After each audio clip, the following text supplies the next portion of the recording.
అదే RTV app వార్తల్ని క్షణాల్లో చదివే అవకాశం ఉంటుంది. ఒక న్యూస్ పేపర్, ఒక టెలివిజన్ ఛానల్ మీ చేతుల్లో ఎప్పుడూ ఉంటాయి. ఈరోజు నిన్న హైకోర్టులో తెలుగుదేశం పార్టీ గవర్నమెంట్ ఒక అఫిడవిట్ ఫైల్ చేసింది.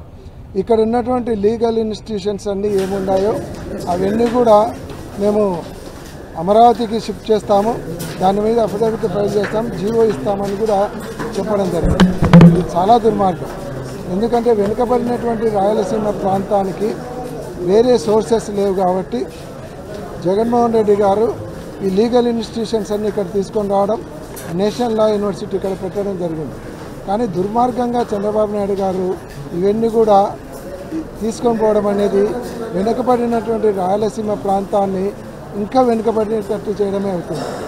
కాబట్టి దీన్ని మేము వైఎస్ఆర్ కాంగ్రెస్ పార్టీ తరఫున ఇద్దరం జిల్లా అధ్యక్షులము, అలాగే మేయర్ గారు, లాయర్లు, కార్పొరేటర్లు, వైఎస్ఆర్సీపీ నాయకులు అందరం కూడా కలెక్టర్ గారిని కలిసి దీనికి వ్యతిరేకిస్తూ ఒక తీర్మానాన్ని పంపించడం జరుగుతుంది. అంతేకాకుండా దీంట్లో వాళ్ళు దీంట్లో వెనక్కి తగ్గకుండా తీసుకొని పోవాలని ఆలోచన చేస్తే తప్పకుండా మేము దీని మీద లీగల్గా పోరాడతాము. అంతేకాకుండా ప్రజా ఉద్యమాల ద్వారా మాకు వచ్చినటువంటి హక్కును, మాకున్నటువంటి ఈ లీగల్ ఇన్స్టిట్యూషన్స్ పోకుండా ఎంత దూరమైన పోరాడేదానికి అన్ని సంఘాలను, తర్వాత అన్ని రాజకీయ పార్టీలను కలుపుకొని పోతాము. ఖచ్చితంగా మేము అందరం కూడా ఫైట్ చేస్తాం. ఏదైనా కూడా లా ప్రకారం మనం కోర్టుకు పోయి, లేకుంటే ధర్నాలైనా కానీ ఇంకోటైనా కూడా ప్రజా ఉద్యమాలు తీసుకొచ్చైనా కూడా ఖచ్చితంగా మేము అవన్నీ కూడా ఇక్కడ నుంచి తరలిపోకుండా మా ప్రయత్నం మేము ఖచ్చితంగా చేస్తాం. కానీ తెలుగుదేశం నాయకులకు మాత్రం ఒకటి విజ్ఞప్తి చేస్తున్నాం. కొంతమంది నాయకులు అధికారం లేనప్పుడు మాత్రం రాయలసీమ గురించి మాట్లాడిన నాయకులు ఈరోజు ఎందుకు రాయలసీమలో కర్నూలు జిల్లాలో ఉండే ఇన్స్టిట్యూషన్స్ అన్నీ కూడా పోతానంటే కనీసం ఒక్క మాట కూడా మాట్లాడలేని దుస్థితిలో ఉన్నారంటే అంటే కేవలం అధికారం కోసమా? అధికారం లేనప్పుడే రాయలసీమ సమస్యలు గుర్తుకొస్తాయా? అధికారం ఉంటే ఈ సమస్యలు గుర్తుకు రావా?